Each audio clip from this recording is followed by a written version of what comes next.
మీరు తెలుగు రచయిత అయ్యుండి ఎక్కువగా మీరు తమిళ సాంగ్స్ కానీ కన్నడ సాంగ్స్ కానీ వింటూ ఉంటారంట, ఏంటి విషయం? అలా నేను లేదు, వినకూడదని ఏం లేదుగా. జనరల్గా నేను మంచి మ్యూజిక్ లవర్ని. అంటే మామూలు మనుషులు, మామూలు రంగాల్లో ఉన్నవాళ్ళు, అంటే వేరే రంగాల్లో ఉన్నవాళ్ళు వాళ్ళ రిలీఫ్ కోసం పాట వింటూ ఉంటారు. ఇప్పుడు నాకు జీవితమే పాట అన్నప్పుడు నా రిలీఫ్ ఎక్కడో వెతుక్కోవాలి నేను కదా. సో ఆ రిలీఫ్ని నేను తమిళం పాటల్లో, కన్నడం పాటలను వెతుక్కుంటాను. ఏమిటంటే నాకు ఇష్టమైన వ్యక్తి ఇళయరాజా గారు. సో ఆయన, అది తమిళం అని కాదు, కన్నడం అని కాదు నా ఉద్దేశం. నేను వినని ఇళయరాజా గారి మరికొన్ని పాటలు వినాలి. ఇప్పుడు ఆయన తెలుగులో చేశారు, అవన్నీ మనకు తెలిసిన పాటలే. సో ఆయన ఇంకేం చేశారు మన విన్ని పాటలు అన్న ఉద్దేశంతో నేను యాక్చువల్ యూట్యూబ్లో ఆయన పాటలు, తమిళం పాటలు, తెలుగులో డబ్ కానివి కొన్ని ఉంటాయి కదా, సో అవి ఎక్స్ప్లోర్ చేస్తూ ఉంటాను. అలాగే కన్నడం అంటే బెంగళూరులో నేను ఉద్యోగం చేశాను, ఆ భాష పట్ల వచ్చిన మక్కువ ఉంది. సో నా రిలీఫ్ టైంలో సరదాగా ఊసిపోని కాలక్షేపం టైంలో ఈ పాటలు వింటూ ఉంటాను. అంతకుమించి అదర్వైజ్ ఇప్పుడు మన తెలుగు పాటలు ఎప్పటికప్పుడు రెగ్యులర్ రిలీజ్ అప్ టు డేట్గా ఉంటూనే ఉంటాను. తెలుగు పాటలు నచ్చినవి ఏదైనా గుర్తొచ్చిన పాటలు వింటూనే ఉంటాను. మిగతా విననని కాదు, బట్ దొరికిన కాస్ట్ టైంలో రాజా గారి పాటలు ఎక్స్ప్లోర్ చేయడం నా యొక్క ఏమంటాం పర్సనల్ ఇష్టానికి సంబంధించిన విషయం. అంతకుమించి వేరే ఏం లేదు. అలాగే ఇప్పుడు సమకాలీన రచయితల్లో మీకు ఇష్టమైన రచయిత ఎవరు? అందరూ ఇష్టలే, అందరూ నా స్నేహితులే. డిప్లొమాటిక్గా చెప్పే ఆన్సర్ కాదు. ఇప్పుడు మామూలుగా కూడా నేను ఎదిగే వయసులో కూడా పలానా సింగర్ అనేమి, పలానా రచయిత అనేమి ఇదమిద్దంగా వీళ్ళని అని పెట్టుకోను నేను. ఎందుకు అంటే ఏ పుట్టలో ఏ పావుందో, ఏ రచయిత నుంచి ఏ గొప్ప పాట వస్తుందో, సో విషయ ప్రధానంగా ఇప్పుడు పలానా పాట, ఇప్పుడు యాతమేసి తోడిన అన్న పాటకు జాలాది గారి ఇష్టం నాకు. లాలూ దర్వాజా లస్కర్ బోనాల పండుగ అన్నప్పుడు సాహితీ గారి ఇష్టం నాకు. లాభం ఎంత వచ్చిందమ్మా సౌభాగ్యం మేసే కంటే మా సీతారామ శాస్త్రి గారి ఇష్టం నాకు. నిరంతరము వసంతములు అంటే వేటూరు గారి ఇష్టం నాకు. తిట్ల దండగా ఉంటుంది.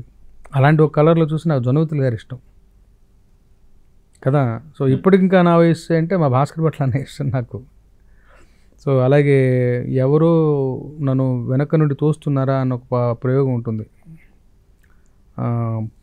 ఆ సినిమా వరుణ్ సందేశ్ సినిమా, నిజంగా ఇదేనా అన్న పాట. ఆ పాట రాసినందుకు అనంత శ్రీరామ్ ఇష్టం నాకు.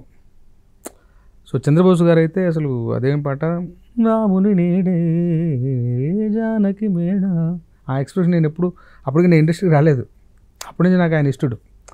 సో ఇట్లా ఒక మనిషిని ఇదమిద్దంగా ఆయన ఏం చేసినా బాగుంటుంది అన్నది కాకుండా వాళ్ళు ఏ పని చేశారో ఆ పాట ద్వారా వాళ్ళని అభిమానించడం, ఇష్టపడటం నాకు ఇష్టం. ఆ రకంగా అందరూ ఇష్టలే నాకు. కొత్తగా వచ్చిన వాళ్ళు కూడా చాలామంది రాస్తూ ఉన్నారు, మంచిగా రాస్తున్నారు. అలా మంచి ఎక్కడో ఆస్వాదించడం ఇష్టపడతాను నేను. సో చిన్నప్పటి నుంచి నాలో ఉన్న లక్షణం. రచయితలనే కాదు, సింగర్స్ కూడా ఒక ఇదనే ఉండదు.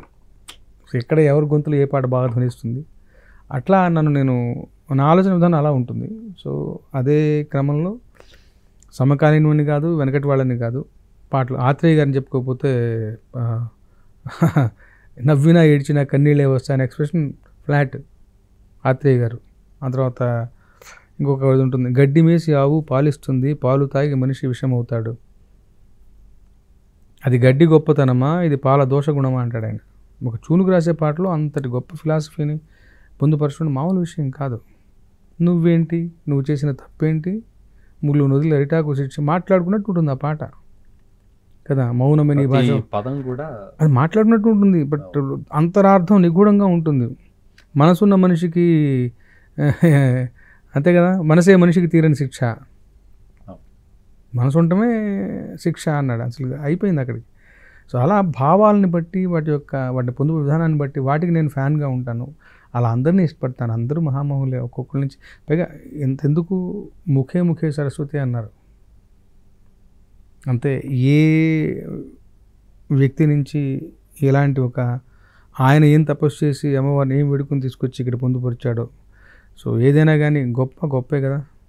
వాటిని ఆస్వాదించడంలో మనం ఒక అడుగు ముందు ఉండాలి, కానీ సంకుచితంగా ఆలోచించి మనం సమకాలీన రచయితల పట్ల కూడా ఈగోలు ఏం అవసరం లేదు. నాకు నిజంగా పాట నచ్చిందని డెఫినెట్గా ఫోన్ చేసి మాట్లాడతాను అందరితోనూ. అందరం సోదరులమే కదా.